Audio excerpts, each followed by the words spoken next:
ऐसा कुछ है कि आज इतना बड़ा कुछ होने वाला है। नहीं, सबने आराम से मुरली सुनी। बाबा दरवाजे से, जैसे ये दरवाजे से बाहर निकलने लगे, एक बार कदम बाहर को आधा रख लिया, परंतु फिर ऐसे मुड़ के सारे बच्चों की तरफ देखा कि बच्चे, अच्छा बच्चे विदाई। कभी बाबा ने ये शब्द नहीं कहा था जिंदगी में, कभी भी। उस दिन पहला दिन था जो बाबा के मुख से अच्छा बच्चे विदाई। और बच्चे निराकारी, निर्विकारी, निरअहंकारी भव, बस ये वरदान दे दिया। निराकारी बनो, सोल कॉन्शियस होके रहो।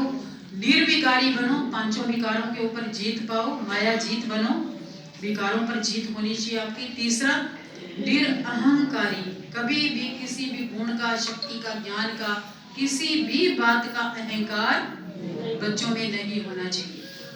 तो ऐसा वरदान दे करके जैसे ही बाबा ये करके अपने कमरे के अंदर गए, तो लगभग 9 बजे का टाइम था। दादी प्रकाशमणि जी के मन में, वैसे कोई बच्चे जाते नहीं थे, भी सोने का टाइम है, लेकिन अचानक पता नहीं क्या ऐसे क्लिक हुआ दादी प्रकाशमणि को कि मैं चलो बाबा को मिल के आती हूँ। आज सुबह थोड़ी तबीयत ठीक नहीं थी बाबा की, चलो बाबा को गुड नाइट करके आती हूँ। जैसे ही बाबा के कमरे में गई, बाबा चारपाई से ऐसे ऐसे टांगे लटका के ऐसे बैठे हुए थे आगे को करके। तो दादी उनके सामने गई, तो ऐसे बाबा ने दादी को दृष्टि दी, एकदम दृष्टि दी, और फिर दादी के हाथ ऐसे हाथ किया, हाथ में हाथ दिया दादी को। दृष्टि देते देते हाथ ढीला हो गया। तो दादी समझ गई कि ऐसे धीरे धीरे बाबा, मतलब शरीर भी ढीला होने लगा। तो दादी ने ऐसे पकड़ के बाबा को लिटाया। तो उसी दृष्टि के अंदर बाबा ने सारी शक्तियां दादी जी को दे दी। इसीलिए उसके बाद दादी प्रकाशमणि जी ही 1969 से लेकर 2007 तक इस संस्था की मुख्य प्रशासिका के रूप में रही।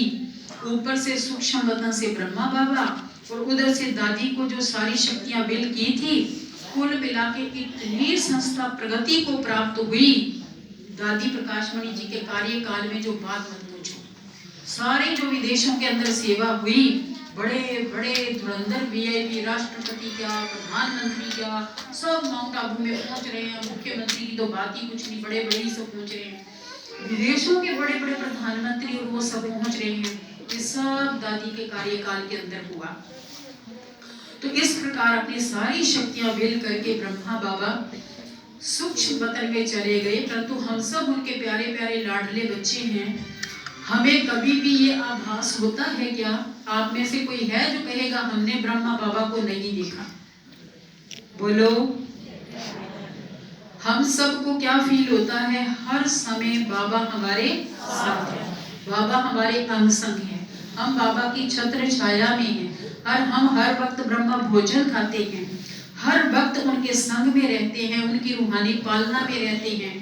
एक मिनट भी हम अपने प्यारे बाबा से अलग हो ही नहीं सकते। इसलिए सूक्ष्म में भी अब बाबा हमारी पालना कर रहे हैं। स्कूल में रहते तो सब बच्चों की पालना की थी बाबा ने। तो ऐसे प्यारे प्यारे मीठे बाबा की तो इतनी विशेषताएं हैं, इतने अनंत गुण हैं, जैसे परमात्मा गुणों का सागर है।